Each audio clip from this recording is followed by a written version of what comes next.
दीपक मानंग नेपाळमधला एक कुख्यात डॉन. 1990 पासून काठमांडू आणि आजूबाजूच्या भागावर त्याची अक्षरशः दहशत होती. अनेक वेळा जेलमध्ये जाऊनही हा माणूस कधीच थांबला नाही. उलट जेलमधूनच निवडणुका लढवून जिंकण्याइतका त्याचा प्रभाव वाढत गेला. राजकीय नेते, बिझनेसमॅन, स्थानिक गुंड या सगळ्यांची त्याचे संबंध होते. त्यामुळे तो फक्त गुन्हेगार नव्हता तर एक सिस्टम बनला होता. पण 11 मार्च 2026 ला तो जेलमधून बाहेर आला आणि त्याच्या स्वागतासाठी काठमांडू मधल्या एका क्लबमध्ये मोठा कार्यक्रम झाला. जवळपास 450 लोक या कार्यक्रमाला उपस्थित होते. सगळं काही पूर्वीसारखंच चालणार असं वाटत होतं, पण कोणालाही कल्पना नव्हती की फक्त 16 दिवसात सगळं चित्र बदलणार आहे. 27 मार्च नंतर नेपाळमध्ये असा काही राजकीय आणि प्रशासकीय भूकंप झाला की एका दिवसात 195 गुंडांना अटक झाली आणि संपूर्ण अंडरवर्ल्ड हादरलं. नेमकं काय घडलं? कोण आहे हा तरुण नेता ज्याने एवढ्या मोठ्या सिस्टमला आव्हान दिलंय? आणि हे बदल खरंच कायम टिकतील का? आज आपण या सगळ्या गोष्टींचा सखोल आढावा घेणार आहोत. मी आहे प्रमोद आणि तुम्ही पाहत आहात डिजिटल चावडी. 27 मार्च 2026 हा नेपाळच्या राजकारणासाठी एक टर्निंग पॉइंट ठरला. कारण याच दिवशी फक्त 35 वर्षाचे बालेन शहा यांनी नेपाळच्या पंतप्रधान पदाची शपथ घेतली. वयाने तरुण पण निर्णय घेण्याच्या बाबतीत अतिशय ठाम अशी त्यांची ओळख बनू लागली आहे.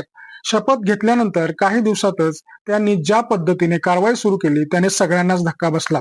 दीपक मानंगच्या स्वागतासाठी जे 450 लोक जमले होते त्यांच्यावर पोलीस आधीपासूनच लक्ष ठेवून होते. कोण कोण आले, कोणत्या गटाशी संबंधित आहेत, कोणाचे कोणाशी संबंध आहेत, ही सगळी माहिती गोळा केली गेली होती. आणि मग अचानक एका दिवसात कारवाई करत 195 गुंडांना अटक करण्यात आली. ही फक्त अटक नव्हती तर हा एक स्पष्ट संदेश होता की आता जुनी सिस्टम चालणार नाही. पण या बदलाची सुरुवात नेमकी झाली कुठून? यासाठी आपल्याला थोडं मागे जावं लागेल. मागच्या वर्षी नेपाळमध्ये मोठ्या प्रमाणावर जन आंदोलन झालं. लोक रस्त्यावर उतरले. त्यांनी संसद भवन, पंतप्रधानांचे निवासस्थान आणि इतर महत्वाच्या सरकारी इमारतींवर हल्ले केले. ही फक्त नाराजी नव्हती तर हा पूर्ण सिस्टम विरोधातला राग होता. भ्रष्टाचार, बेरोजगारी, गुन्हेगारी आणि राजकीय अस्थिरता या सगळ्यामुळे लोकांचा संयम संपला होता. परिस्थिती इतकी बिघडली की सरकार कोसळलं आणि तात्पुरत्या स्वरूपात सुशीला कार्की यांच्या नेतृत्वाखाली प्रशासन चालवण्यात आलं. महत्वाचं म्हणजे त्यांनी सत्ता लांबून न ठेवता अवघ्या 6 महिन्यातच निवडणुका जाहीर केल्या आणि इथूनच पुढे बालेन शहांचा उदय झाला.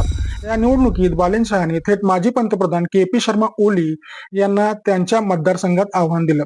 हा निर्णयच धाडसी होता आणि निकाल लागला तेव्हा सगळेच थक्क झाले. बालेन शहानी ओली यांचा जवळपास 49,000 मतांनी पराभव केला. त्यांच्या पक्षाने 275 पैकी 182 जागा जिंकल्या आणि स्पष्ट बहुमतासह सत्ता स्थापन केली.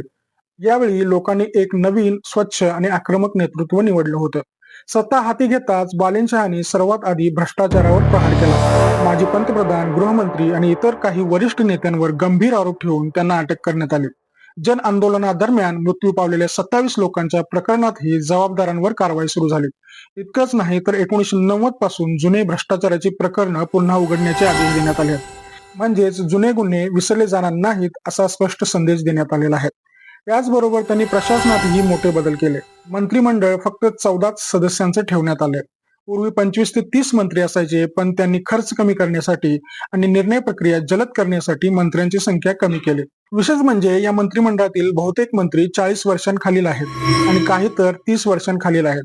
म्हणजेच तरुण, शिक्षित आणि प्रोफेशनल लोकांना संधी देण्यात आली आहे. उदाहरणार्थ इकॉनॉमिक्सचा अभ्यास केलेल्या व्यक्तीला फायनान्स मिनिस्टर बनवण्यात आलं आहे. म्हणजेच योग्य माणूस योग्य ठिकाणी बसवण्यात आलेला आहे. सरकारी कर्मचाऱ्यांवरही कडक कारवाई सुरू झाली आहे. वेळेवर ऑफिसला न येणाऱ्यांना थेट सस्पेंड केलं जातं. कामात ढिलाई चालणार नाही हा स्पष्ट नियम लागू करण्यात आला आहे. लोकांच्या तक्रारीसाठी एक ऑनलाईन पोर्टल सुरू करण्यात आलं आहे. जर स्थानिक पातळीवर तक्रार सोडवली नाही तर ती थेट पंतप्रधान कार्यालयापर्यंत पोहोचते.